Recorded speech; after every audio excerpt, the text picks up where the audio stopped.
In this tutorial, I will show you how to do a simple Picot cast on and a simple Picot bind off. I will also show you how to vary how deep your picots are based on the number of stitches you bind off and cast on.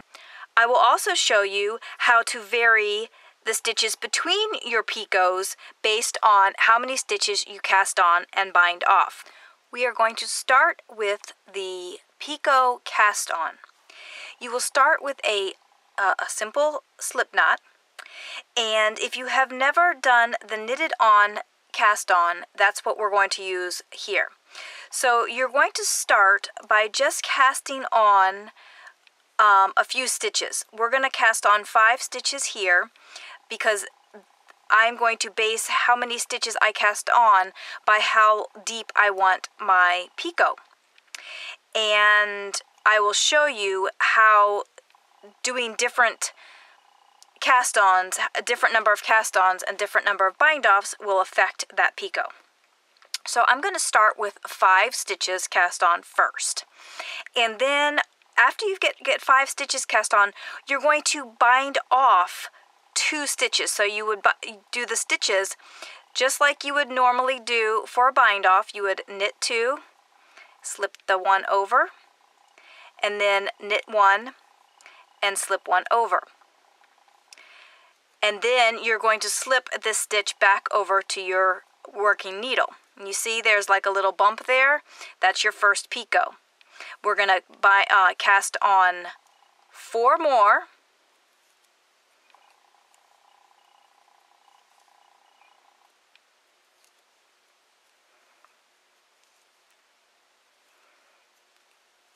And then you're going to bind off 2 more. Again, here you see the little bump there, that's the Picot there. We're going to bind off 2. So we're going to knit 2, and then we're going to slip the first one over, and then we're going to knit 1 more, and then slip that one over. And then we're going to slip that stitch back over to our working needle. And then we will cast on 4 more.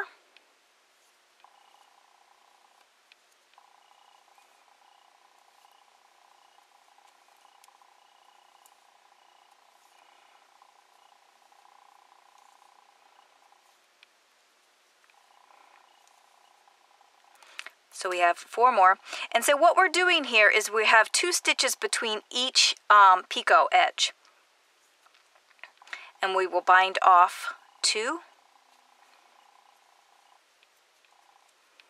That's 1.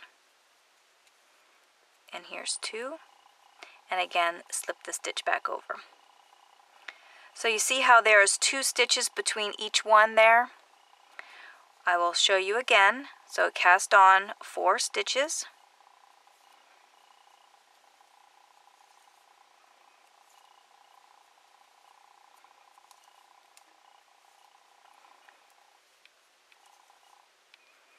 And then we're going to bind off 2. 1 and 2. And slip that stitch over. So now we have 4 equally distributed picots.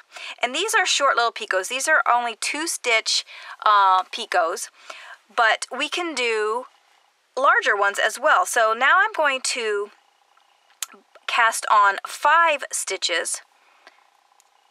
So we'll still have 2 stitches between, but you will see that when we cast off, we'll cast off 3 stitches, and then the Picot will be a little bit deeper.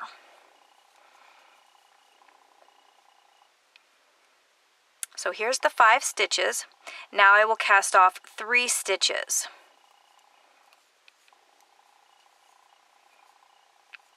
One.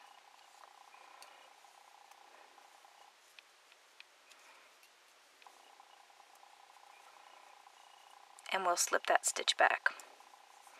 So you see how big of a difference that is just by 1 stitch? It really does make a huge difference just by 1 stitch.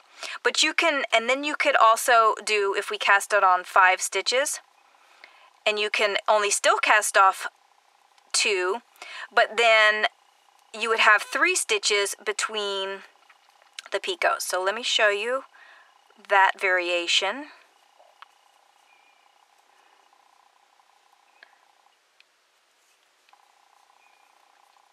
So here's 5 stitches. We will only cast off 2 for a shorter picot. I prefer the shorter picots. I think that they just look nicer, but you may have a situation where it calls for a deeper picot. So now we have our shorter picot there, and then we have 3 stitches between. I'll show you that one again. So this will be 5 stitches that we cast on.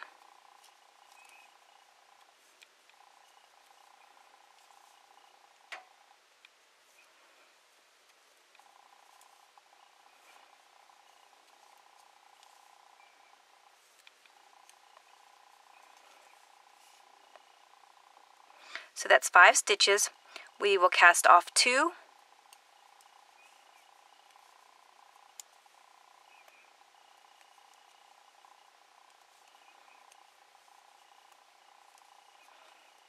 And then slip that one back. So again, you have 3 stitches between your picots. So just based on how many stitches you cast on and bind off will determine how deep your picots are and how many stitches are between. Now you'll notice that I have 2 stitches before my picot over here, and if this was something I was just casting on, I would want to cast on an additional 2 stitches on this end so that it balances out. Usually your pattern will tell you how many stitches to cast on total, but since this is just a sample swatch, I needed to make sure that I added extra stitches over here. And actually, technically, I really only needed to add 1 extra stitch because the stitch that was left over from the picot here. So I have 2 stitches before the picot, my picot, and then 2, my picot. And then at this side, because we were doing it a little bit differently, I have 3 stitches, my picot, and then 2 stitches at the end. And that's all there is to doing a simple picot cast on. And now for the picot bind off. One thing you need to remember about a picot bind off is that it is going to take up a lot more yarn than your traditional bind off. So always make sure that you leave enough yarn for your bind off. We're going to start with your traditional bind off just by casting off this first stitch, just so you have an edge on your just before you start your picot, just so that there's 1 stitch before the picot. Then we will transfer this stitch back over to the other needle, and we will cast on 2 more stitches, and then we will bind off 4 stitches. So you'll notice that this is a reverse of what we did for the cast on. With the cast on, we cast on 2 stitches, or we cast on 4 stitches, and then we bound off 2. Well, on the bind off, you're going to cast on 2 stitches and then bind off 4. So we'll go ahead and bind off 4.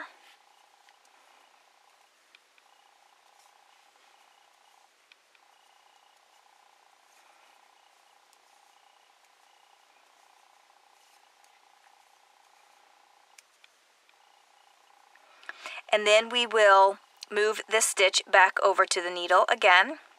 There's our picot. And we will cast on 2.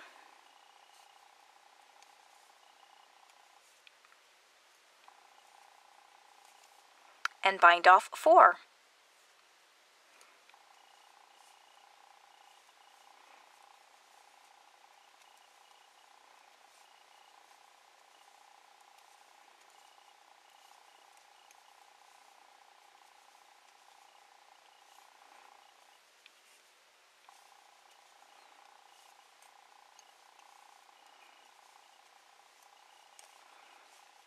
Again, you will see that there's our 2 picots that we have so far. I will transfer this stitch back over, and again, I will cast on 2.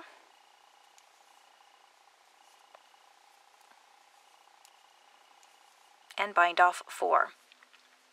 And just like in the cast on, we can cast on more stitches and bind off more stitches for the to vary our how many stitches we have between the picots and how deep the picots are. So I have one more to cast off here. So we're going to cast on, this time I'll cast on 3.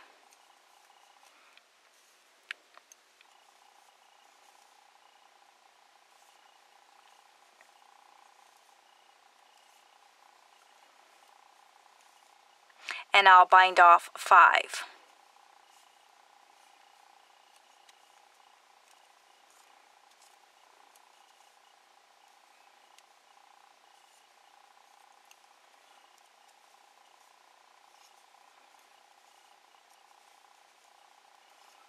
And what this did was it made a taller picot.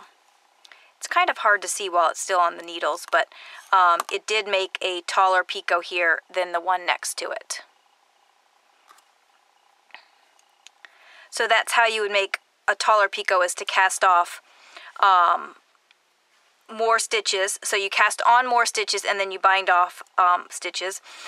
This time I will do what we did over here, where we have more stitches between the picots. So this time I will cast on 2, but still bind off 5, because that will give me more stitches between the picots. So here I will bind off 5.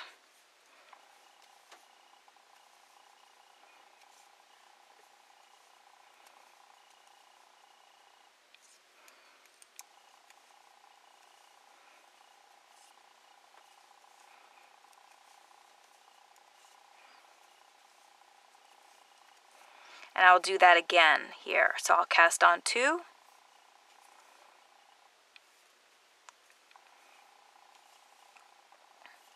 And I'll bind off 5.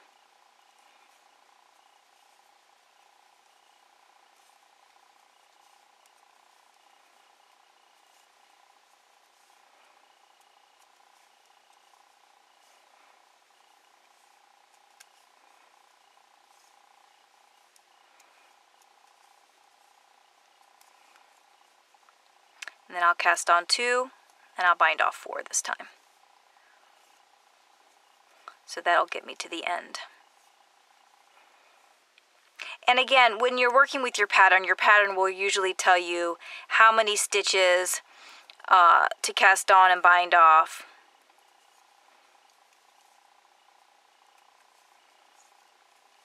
And there you have it. An easy picot bind off.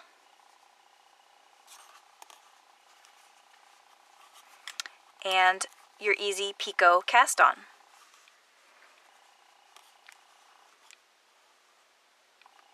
What's nice about the picot edging is that it is decorative.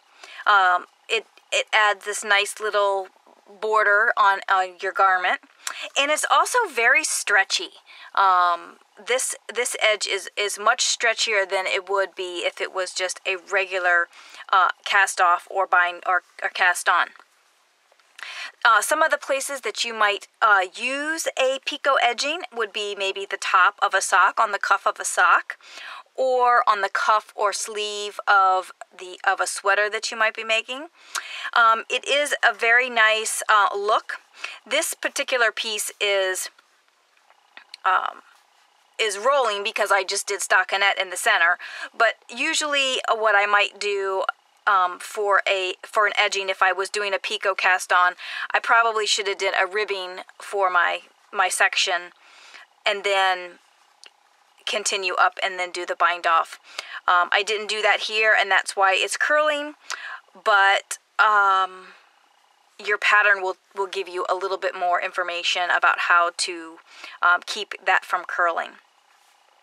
So yeah, it just makes a very nice decorative edge on the sweater or sock.